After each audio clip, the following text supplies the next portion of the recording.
Get ready. 5, 4, 3, 2, 1. Welcome to TRS 24/7 Radio. You're about to listen to another exclusive interview with two of the coolest hosts in the industry. One is a jack of all trades, and the other is America's sweetheart. Here are your hosts, Cris and Alysia. Welcome back to the Rendezvous Radio Show with Cris and Alysia. Yes, indeed. What's up? You know, I don't think... Wonderful day. What a phenomenal day. You never know what is going to happen at TRS Studios, right? No, it's crazy. I mean... Amazing. We just had an amazing interview, but anyway. Yeah, we had an amazing interview. Yeah, and we have the amazing musician who's sitting right next to me that was here during the entire thing, which was great. But I just want to give a little shout out to Rick Brindell, who's in the studio with us. Rick has gotten so much media lately. I feel like... I've seen him in Trends magazine. I've seen him in The Examiner. I've seen him with Kyle Williams on Seeds of Music. He just performed on Evan Ginsberg's Legends TV with Madhouse TV. I mean, Rick is all over the place. He's performing live in March at the Downpour Cafe as well at Sound of Heaven Church in Deer Park. And I just feel like every time I turn my computer on, some new Google search. He reminds me of Pitbull, because every time I turn on the social media, he's all over the place. And Rick is all over the place. Pitbull's in every single track in the world imaginable. I know. And the best is we just had Forever and K Psalms in the house, and they are hip-hop artists, and they want to even do a song with Rick. So with Lo and Behold, does that make sense? No, it doesn't. No, it doesn't. Anyway. Okay. Lo and Behold, I would like to introduce Rick Brindell. Well, thank you so much. I really appreciate you having me on. And I will say, those two guys were great. Yeah. Great. Yeah, I love them. You know, not only the bebopping they did and all that stuff, but the stories. It was just a great interview. Great outlook on life, right? Yeah, really great. Yeah, definitely. Really and great. You have pretty much won yourself, Rick. I mean, one of the reasons... Let's get right into it, yeah. Yeah, one of the reasons why Cris and I are drawn to you is not because your music, excels so many other guitarists and rock and blues people, but it's your personality. Oh, Great person. You were really made for television and radio. You really were. You got a great voice. You're going to take our job away from us. Thank you so much. No, I'll never do that. There's plenty of TV and radio to be had these days. Yeah. Yeah. So tell us, let's talk about your whole life experience with music. I know when I was doing your bio that you actually took guitar lessons from Jorma Kaukonen? Yeah, Jorma Kaukonen. Jorma Kaukonen. All right. I didn't say that correctly, but That's okay. I knew you were going to stumble on that one. A lot of people do that. Yeah. But Jorma is he's a Hall of Fame rock and roll guitar player, and he was the lead guitar player with Jefferson Airplane in the 60s. Everybody remembers White Rabbit and Somebody to Love. And of course, since they broke up, he's been the guitar part along with Jack Cassidy on bass of Hot Tuna, and I've always been a very, very big fan. So when I dedicated myself later in life, when I turned 50, to start playing guitar, I always wanted to learn how to play his fingerstyle blues, and to my delight, I found that he actually had a teaching website that I never knew about. So that made the method a little bit easier. I was able to get on that, and I learned some basic techniques and some of his songs and things like that. But, finger picking is not something you could learn overnight. Mm-hmm. This is something that really becomes muscle memory when it comes to, in particular, your finger picking hand, your right hand. And but I persevered, and my wife would tell you, and I still do, of course, but my wife would tell you I practiced so much. I mean, she had gone to bed or early before she got up. I even took my guitar into the bathroom several times because I just, I had to get this little passage done, and I didn't want to give it up.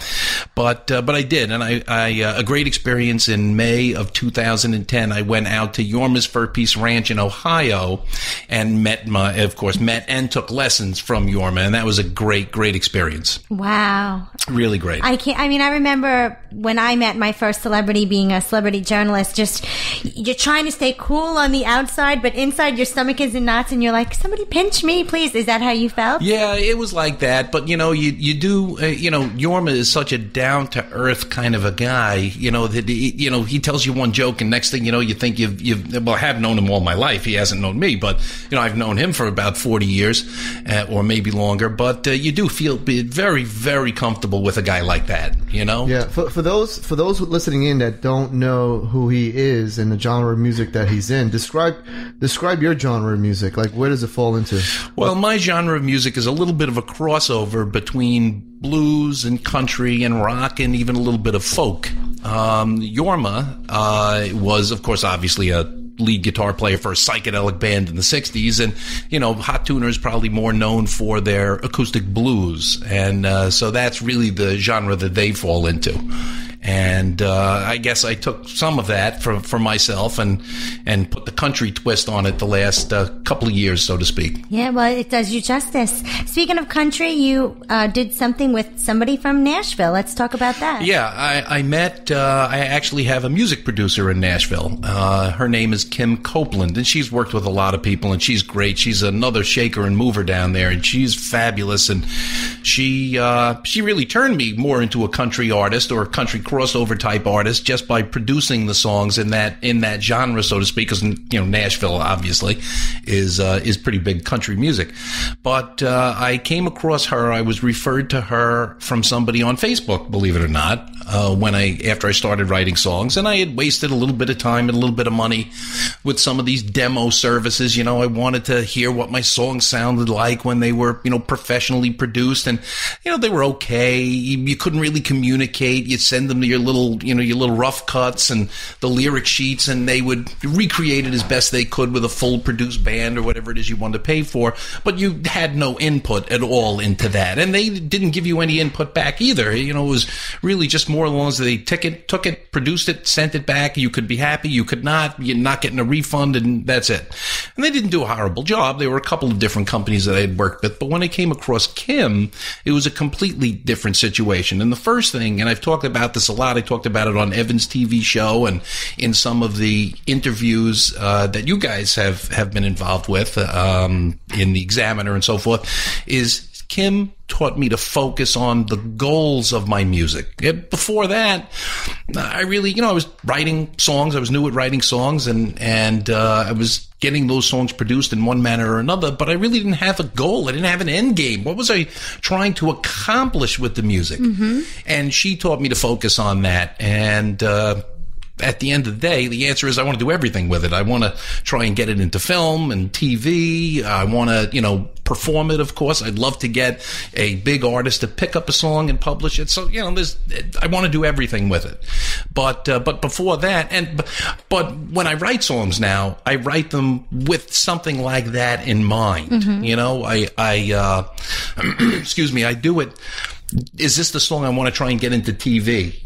Because you write a song differently for if you want to do some background music for a particular film or something like that, as opposed to either just performing it yourself or trying to get an artist picked up. So I wrote a song recently called Angel, which I performed. You saw the video of that, actually. Yeah.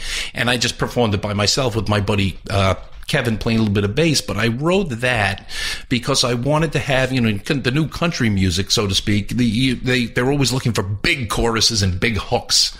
So what I was trying to accomplish with that song, and that might be the next one I have Kim produce for me, to be candid, I wanted to have that big chorus, and I think I pulled it off. I don't think it comes across the way I want it to with just myself on an acoustic guitar, but I think once we produce it in the studio, I think it'll come across that way. And that's what I tried to accomplish with that particular song, because I think that is a song that hopefully could get picked up by a country artist or something like that. Sure. So now, and that focus now I didn't have before.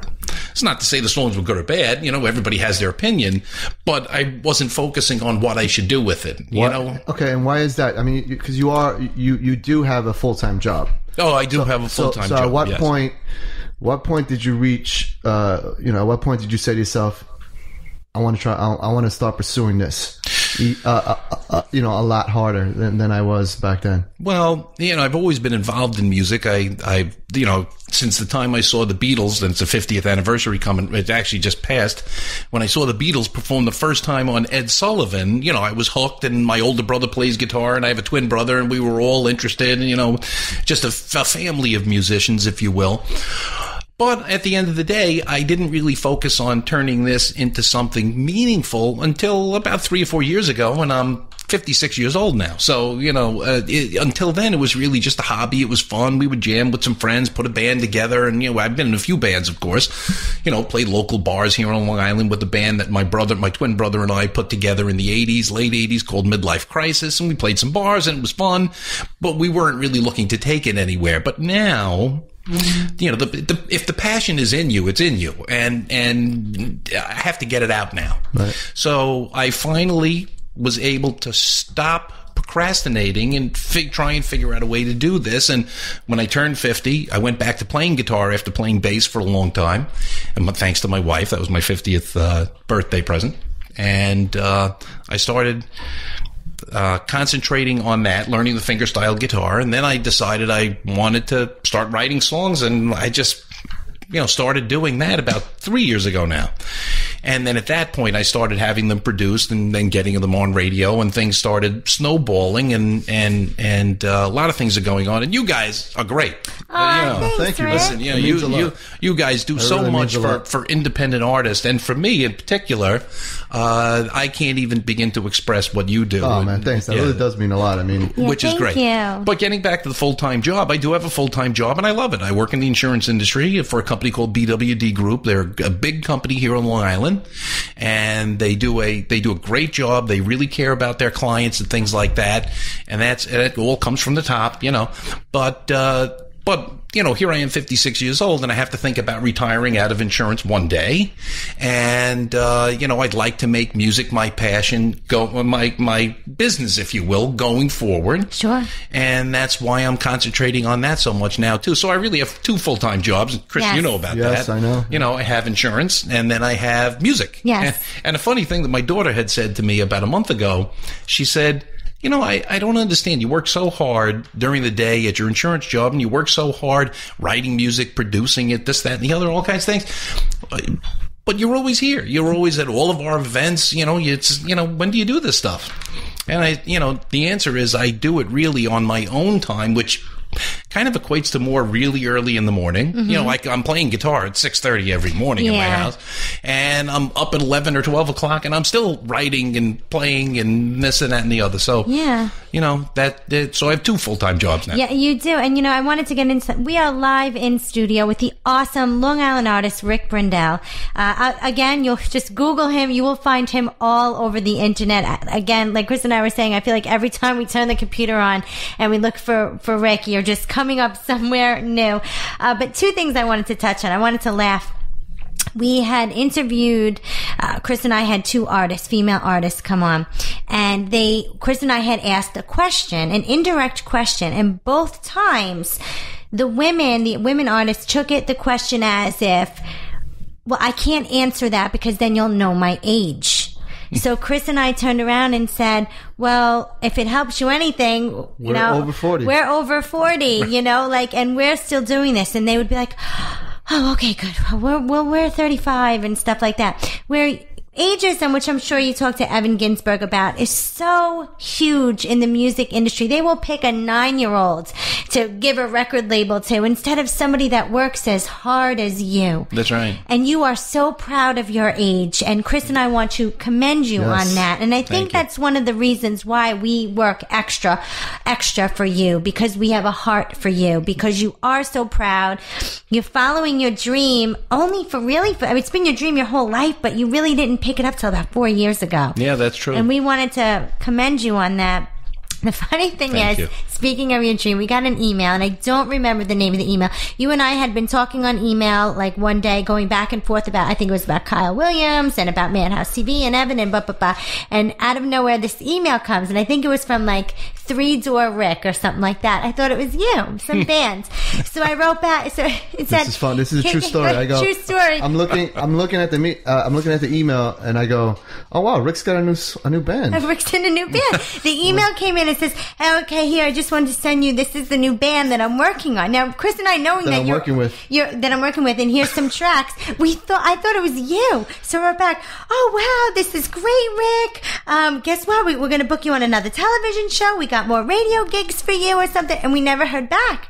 So that night, Chris goes, "Who is this, like, 3 Doors Rick?" And I go, "Oh, that's Rick Brindell. He's at it again. He's in another band now." That's a true story. So Chris goes, "Really?" So then we went and I looked at the pitch. It wasn't you. Yeah, that wasn't me. Yeah.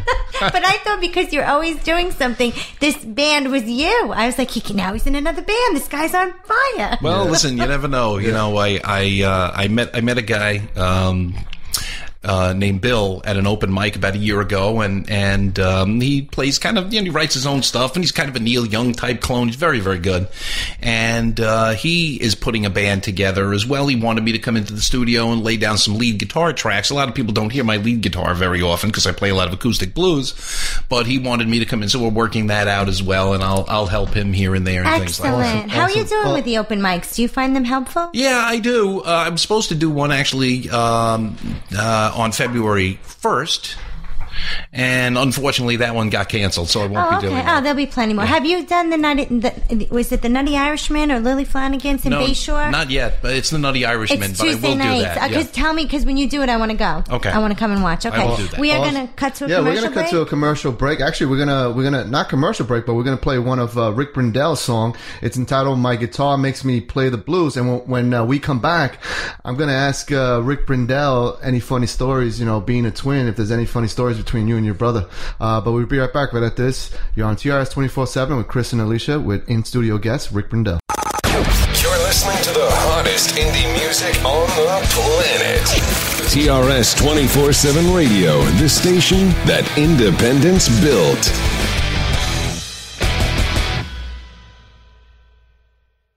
Hi, this is Rick Brindell, and you're listening to one of my tracks on TRS 24/7 with Cris and Alysia.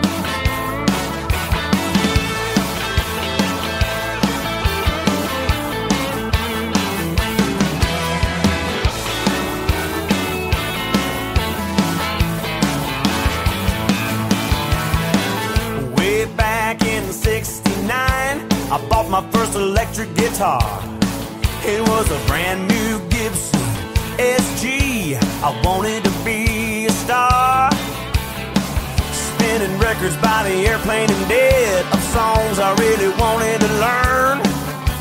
Grew my hair long, wore tie-dye clothes. My parents were getting quite concerned, but music would be a big part of my life, from my hat down to my blue suede shoes. Even though I'm really just a happy guy, my guitar makes me play the blues.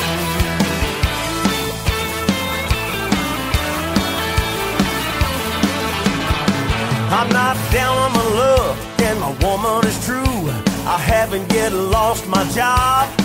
Don't eat a poor man's stew, drink a single malt scotch, and I don't dress like a slob. I have both of my legs, I'm not blind as a bat, and I have a full head of hair. I don't have any debt, and my kids make me proud. I make all the pretty women stare.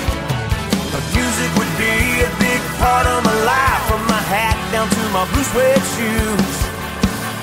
Even though I'm really just a happy guy, my guitar makes me play the blues. Woo!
To drive my fancy car to a big house sitting on a lake. I'm gonna play with my dog and throw him a ball and do all I can to keep things great.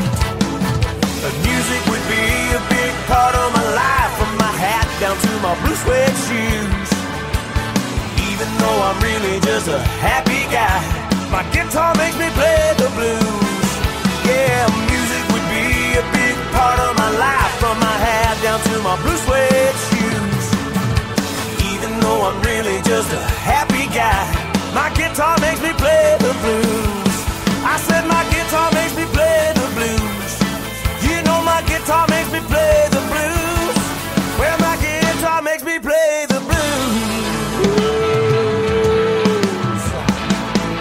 Hi, this is Rick Brindell, and you can find me on Reverb Nation /Rick Brindell, and on Twitter @RBrindell, and even on Facebook @Rockin' Ricky Brindell. TRS 24/7 Artist Spotlight. Emerging from the heart of Long Island, singer-songwriter Rick Brindell is no stranger to the music industry. Did you know that Rick learned to play the guitar after years of being a hot tuna fan and even took lessons from the band's own Jorma Kaukonen? After 30 years as an insurance professional, he is finally allowing himself to follow his musical dream. You can find Rick Brindell on Reverb Nation, Facebook and Twitter, or listen to him on rotation at TRS247.com. You're listening to the hottest indie music on the planet. TRS 24/7 Radio, the station that independence built.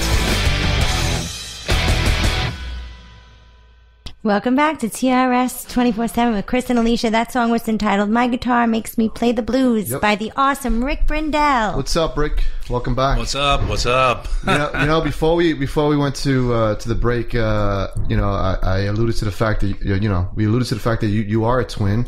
Are there any funny stories between you and your brother? Being that you're twins, because twins usually have funny stories. Well, we have a great funny story, and we have a lot of them actually. And yes, when we were in school, we played some tricks on the local girls and things like that. Nice. Because we really looked a lot alike when we were younger. Right now, you could tell us if you saw him. I know you haven't met him. You would say, "Oh my God, that's Rick," and then after 5 minutes, you'll say, "Oh no, it's not Rick." Are you identical or fraternal? That's a good question. We look identical. My father always claimed we were fraternal. I don't know. I don't get it. I don't get it. But my funny story is great, and this happened on my wedding day with my wife Lucille. What happened was we had some friends in from out of town, and we were heading from Lynbrook to Queens. We were getting married at Russo's on the Bay. And myself, my wife, my two future stepdaughters were in the limo, and we were heading off towards Merrick Road. And about a half a block away from the house, my wife yells, "Oh my God, stop the car, stop the car." Now, we got married February 11th, 1990. So it was, cold morning. And I was in my tux, and, they were all dressed up and everything. And she realized that the friends from out of town weren't following us. So she threw me out of the car. And now I had to run a block and a half back to the house before they actually left, because then I wouldn't have a ride to my own wedding. So I made it back. It turns out that they had locked the keys in the kitchen in the house, so they couldn't go. So here I am now. I didn't have my house keys on me, so I had to shimmy through the kitchen window in my tux, fall onto the table and onto the floor so I could get their keys, and we go and I drive them over to the hall. Well, what happened in the meantime, the limo driver had to drop them off and go to pick up somebody else. So I didn't get there in time. It turned out it was my twin brother who was in the limo picture with my wife. It was not me. Are you kidding me? He had to stand in. That is him. Are you? Cross my heart, it is not me in that picture. That is awesome. Yeah, it was funny stuff. That is hysterical. I'm so glad I asked that question. That was a great one, dog. Sick. Yeah. Did you just call me dog? I did. I called you dog. Okay. That's a great one, dog. That was a fun. That was great. Yeah, that was a great story. Great story. That is unbelievable. Yeah. Can you imagine, Alysia? Oh my God! It wasn't your brother at the altar, was it? No. Okay. Thank God for that. I felt like I was married to him already. Yeah. We're so alike. And how is he's married also? Yeah, he's married too. He lives in Jacksonville, Florida. He's also a guitar player. Okay. Oh, Go figure. Now, is he actively pursuing the career as you are?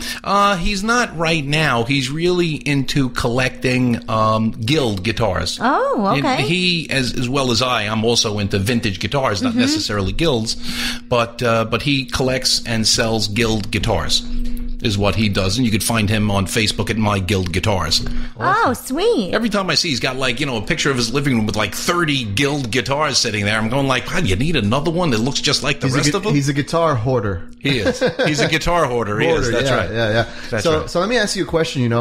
We spoke about ageism and stuff like that, and we always get artists who are a little bit older, and when it comes to technology, they're not as savvy as their younger counterparts. So, how are you coping with that? I'm not calling you old. But well, you're right. I'm not the best technologically speaking, that's true. In fact, I wrote a song about that called "Keeping Up," and we'll play that. We'll play that. We'll play that at the end. Right, talks about technology and social media and those types of things. I've become pretty good at social media because I have to. You have to in this business. You have to keep up with social media. But when it comes to cell phones, I mean, my cell phone is basically a phone and a camera. Yes. That's about it. Everybody else does everything with their phones. Me, that's about it for me. So, I'm not so good technologically speaking. But you talk about the ageism thing, and when we first met back a couple of months ago, it seems like forever, but it was a couple of months ago. I came into the studio and we talked, and I said, listen, I'm not one of those guys who has that great story that I think people relate to. I'm not like the guy on America's Got Talent last year, back from the war in Iraq, and he lives in West Virginia, and he's miners this, that, and the other, and whatever, and everybody loved them. You understand? I said, that's not me. And frankly, I didn't think I had much that people could relate to other than my music if they liked it, But you guys, what you've done and what other people like Evan and Kyle Williams of Seeds of Music and other people, you've really shown me that. And this is really, really important too, because I only just realized this, and I sent you an email, Alysia, about this.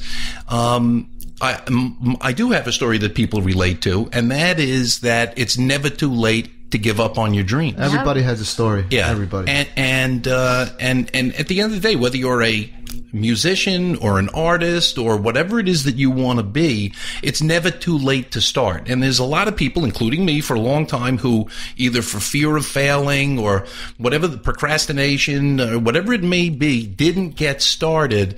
I'm finding now that I'm hopefully becoming some inspiration for other people to do that. And that's why I said to you in that email, regardless of what happens with my music and my career, if I can inspire others to follow their dreams, I don't care if you're 25 or 55, it doesn't matter, but, to follow their dreams, then I consider myself a success. Yeah. I was going to ask you that. That was going to be my next question. How do you measure success? But you already answered That's it. How I measure success. That's how you measure success. That's amazing. And like I said, everybody has a story. It's a matter of actually digging deep inside, because a lot of people are kind of like, they don't really think that somebody else would find that intriguing. I started doing this at the age of 40. I'm 41 now. I've only been doing this for a year. Right. This isn't anything I thought I'd be doing, a year and a half ago. I didn't think I'd be doing this. Yeah. But thanks to this little firecracker right here to my right, she got me thinking about it, and she instilled in me that I could do it. It's never too late. Right. It's never too late to do something. And through her, I gained a passion to do radio. And here I am doing radio. And a thing a lot of people don't know about me is that I had a speech impediment when I was a kid.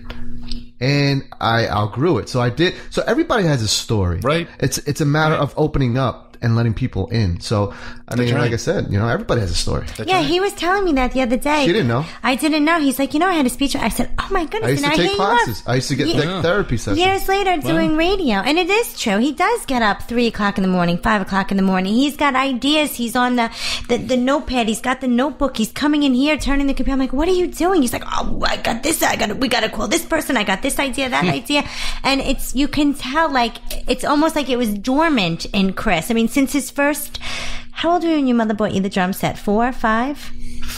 6. 6 years old. It's she took it away. She took it away 2 days later. And then because I was making too much noise. But you have a story also. Like your uncle used to have to lock the bedroom door because you would go after all the records. He used to have. He was a big Village People fan, so he had the record player. So he was. He used to live with us, and I used to go in there and play the music and play the turntables when he was gone. So he had to put a lock on his door because I was constantly in there listening to the records. So since a child, I always had the passion for you music. always had the passion, but it wasn't until Cris, he started DJing at 35 and then radio at 40. So, we're in the same boat as you. Maybe that's why, we get it. We understand. And there's so many people. There's thousands of us out there. I feel like we're aliens. There's thousands of us out there. There really are. And just one more thing I wanted to say about ageism, which Evan Ginsberg had said on TV when I was there last week. I thought it was great. The record companies, they're all looking for the 13 to 22-year-olds. And the comment that he made, which I hadn't thought of before, but it's so true, is regardless of how talented they may be, what wisdom can they share? What what life experiences? They haven't done it yet. They will one day, but they haven't yet. And I think in my songs, which most of them I try and use a kind of a satirical kind of, view of the world, if you will, from my own perch on top of Rick Brindell's life. But I hope to bring a little bit of wisdom, with my songs and a lot of entertainment. You've brought a lot of wisdom not only to your music but to this interview, and we really appreciated you coming into the studio. But Alysia has one more question. I did. I want to know. I got me a mean woman. Let's talk about that song. Okay. Because knowing you, I'm like, what does Rick mean? Is that you talking about your wife there? Well, it actually didn't start that way, but I wasn't really talking about my wife. My wife, Lucille, is great, and she really is a wonderfully kind person. But okay, I wrote the song for her. But what I really did in that song, I didn't really write it for her. But the last verse says, I got me a mean woman. She even kicked my dog. And that's the last verse. And I do have a dog, a Springer Spaniel, Jake, and he's fabulous. And the reason I changed that lyric was because she did kick the dog. So that song became about her. She didn't kick the dog maliciously, but I think, she just went to push him away. Yeah, it just gave me the inspiration to change that line. Yeah. So it really isn't about her. But that was an interesting story, that song, where I was trying to learn how to play slide guitar at the time. And the lessons that I was taking, some video lessons, they were just teaching you how to play a little bit of slide, and I came up with this basic blues chord progression, whatever.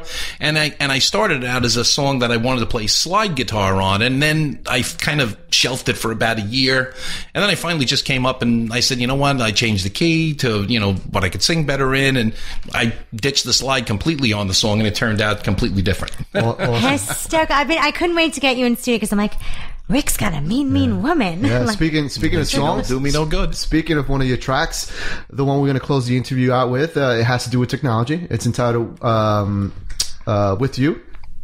No, Keeping Up. I'm sorry, Keeping Up. Right. Tell us about that track. Well, that song, the inspiration of that was, I don't remember specifically what it was, but it goes back to my neophyte technology, ability. Right. I was probably just having some problem printing a document, and it probably got jammed, or something, the computer crashed again, or I got something, who knows, and I just got a little bit frustrated. So the inspiration hit me, and when I write a song, I can't just sit down right now and say, okay, I'm going to write a song. It really is, the inspiration has to hit me, and I could go a month without getting that inspiration, or I could do 3 in a night, it seems like sometimes. But that song is really all about adjusting to the world of technology and social media. And that's really what it's all about. It's not a complaint about it. It's really just it's stating the fact. If you want to keep up with the world, then you got to keep up with technology too. Exactly. Yeah. And that's what it was all about. Well, we're going to play that next, and I want you to close out the interview. Give everybody your links in case they want to book you and stuff like that. Give all your social media sites. You can do that now. Well, as Alysia said, you can certainly find me just by Googling me. I'm all over the place these days. But I am available on iTunes. You can go on iTunes and just search Rick Brindell. I'm on Reverb Nation, reverbnation.com/Rick Brindell, BRINDELL. Facebook, you can find me at facebook.com/Rockin' Ricky Brindell. And there's just so many other places to find me. Just type in my name, and God knows you'll find me. That's what I say nowadays. I just Google us. Google us. We don't have a bad rep. Just Google us. You'll see us on the internet. Right. But again, thank you for being on our show, Rick. Thank you so much for having me. I really appreciate it. You've been listening to another exclusive interview on TRS 24/7 Radio with Cris and Alysia. Visit www.trs247.com for archives of today's show. TRS 24/7 Radio. We're not just radio. Hi, this is Rick Brindell, and you're listening to one of my tracks on TRS 24/7 with Cris and Alysia.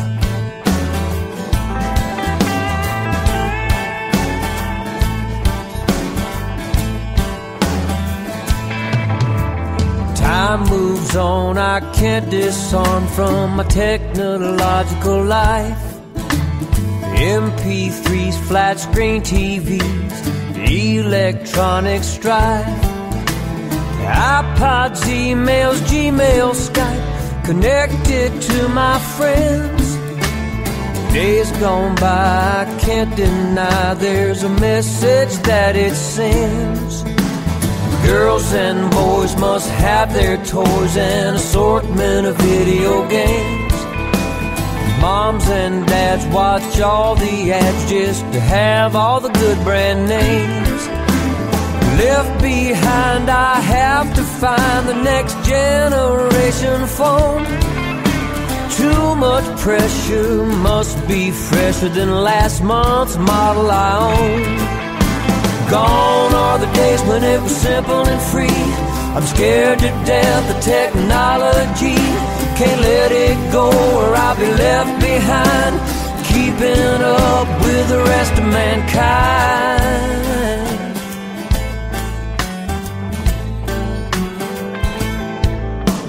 Texting, tweeting, social websites, can't miss a thing today. Video cameras in HD going viral without delay. How many gigs do I really need for my media to be stored? Music, videos, photos too, I can never get too bored. 3G, 4G, which plan? Tell me, confuse me all the time. Networks, experts needed badly to get me back online. Are they watching keystrokes I make on my keypad now? Woo! Hocus pocus, keep my focus, they'll find out anyhow. Gone are the days when it was simple and free. I'm scared to death of technology.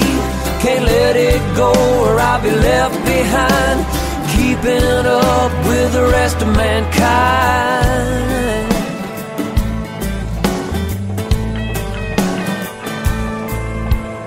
What comes next I have to know, or I'll simply go insane. Flash drives, tablets, too much data that I must obtain. Shows and movies stream from nowhere, stored up in a cloud. No more DVDs to handle, instant content vowed. Information highway coming, don't stand in his way. It will knock you off your feet, 'cause Star Wars arrives today. I need my own IT department 24 hours a day. Woo! Jobs and Gates have changed the world, so what more can I say? Gone are the days when it was simple and free. I'm scared to death of technology. Can't let it go or I'll be left behind, keeping up with the rest of mankind. Yeah, keeping up with the rest of mankind. It ain't easy keeping up.